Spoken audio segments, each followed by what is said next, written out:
बादशाह था, इसकी 7 लड़कियां थीं। वो इन 7 से बेहद मोहब्बत करता था और उनके हर आराम का ख्याल रखता था। एक बार जब दस्तरखान सजा हुआ था, वो सब लोग साथ खाने पर बैठे थे। बादशाह ने अपनी बेटियों से एक सवाल पूछ लिया कि तुम लोग मुझे कितना चाहती हो? बड़ी शहजादी ने कहा, बाबा, मैं आपको गुलाब जामुन की तरह चाहती हूँ। बादशाह ने खुश होकर इसको 4 गांव दे दिए। दूसरी ने कहा, मैं आपको बर्फी की तरह चाहती हूँ। बादशाह ने इसको काफी बड़ा इलाका बख्श दिया। तीसरी लड़की ने कहा, मैं आपको उमरती की तरह चाहती हूँ। इसको भी बादशाह ने बहुत जमीन जायदाद दे दी। इसी तरह वो सबसे पूछता गया और सबको मालो दौलत से नवाजता गया। 7वीं लड़की से जब बादशाह ने पूछा, बेटी तो मुझे कितना चाहती हो, तो उसने बहुत प्यार से कहा, बाबा, मैं आपको नमक के बराबर चाहती हूँ। ये सुनकर बादशाह को जलाल अज्ञात कहने लगा, सब मुझे इतना चाहते हैं, तुम नमक के बराबर। वो बहुत नाराज हुआ और छोटी बेटी को महल से निकाल दिया और कहा, अब कभी यहाँ कदम ना रखना। वो जंगल की तरफ चली गई और पत्तों और लकड़ियों को मिलाकर एक झोंपड़ी बनाकर वहाँ रहने लगी। भूख लगती तो फल खा लेती, सूखे पत्तों का बिस्तर बनाकर सो जाती। एक दिन जब वो सोकर उठी तो देखा कि रंग बिरंगी चिड़ियों के पर हर तरफ बिखरे पड़े हैं। इसने परों को जमा किया और एक छोटी सी पंखियां बना ली और गर्मी में इसी पंखियां से हुआ कर लेती थी। फिर दूसरे दिन इसको और पर मिल गए।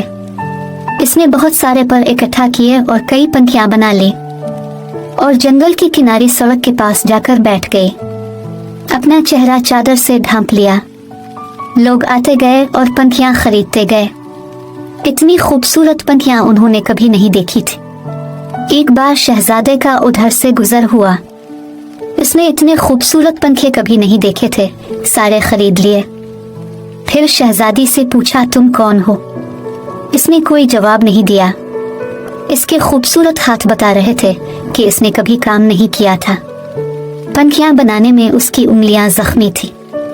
शहजादा इसके पीछे जंगल आ गया और जब इसको पता चला कि वो शहजादी है और सजा काट रही है तो बहुत गमजदा हुआ। वो अपनी सल्तनत में वापस गया और वालिदैन से सारा माजरा कह सुनाया। इन लोगों को भी दुख हुआ और वो अपने बेटे की बारात जंगल लेकर आ गए। दोनों की शादी हो गई, मगर शहजादी अपने वालिद को बहुत याद करती थी, वो खुश नहीं रहती थी। एक दिन उसने शहजादे से कहा कि वो अपने वालिदैन की दावत करना चाहती है। शहजादे ने जबरदस्त दावत का इंतजाम किया और बादशाह को दावत दी। शहजादी ने कहा, सारा इंतजाम अब देखिए, मगर अपने वालिदैन और बहनों के लिए खाना मैं खुद तैयार करूंगी। सारे मेहमान आ गए।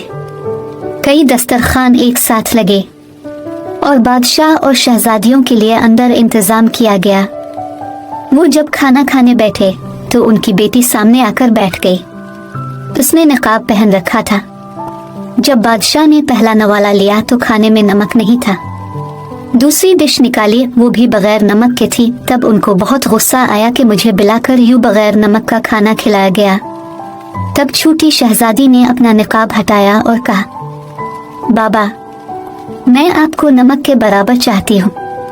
यही कहा था ना मैंने, नमक के बगैर किसी चीज में लज्जत नहीं होती। बादशाह चौंक उठा। फिर उसने आगे बढ़कर बेटी को सीने से लगा लिया और उसकी आंखें भर आए। बेटी से मुआफी मांगी तो शहजादी ने कहा, कोई बात नहीं बाबा, अल्लाह तो सबका है।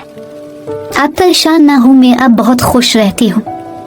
बहनों ने भी मुआफी मांगी और शहजादी ने सबको दिल से मुआफ कर दिया, मगर उन सबको एहसास दिला दिया कि वो गलती पर थे।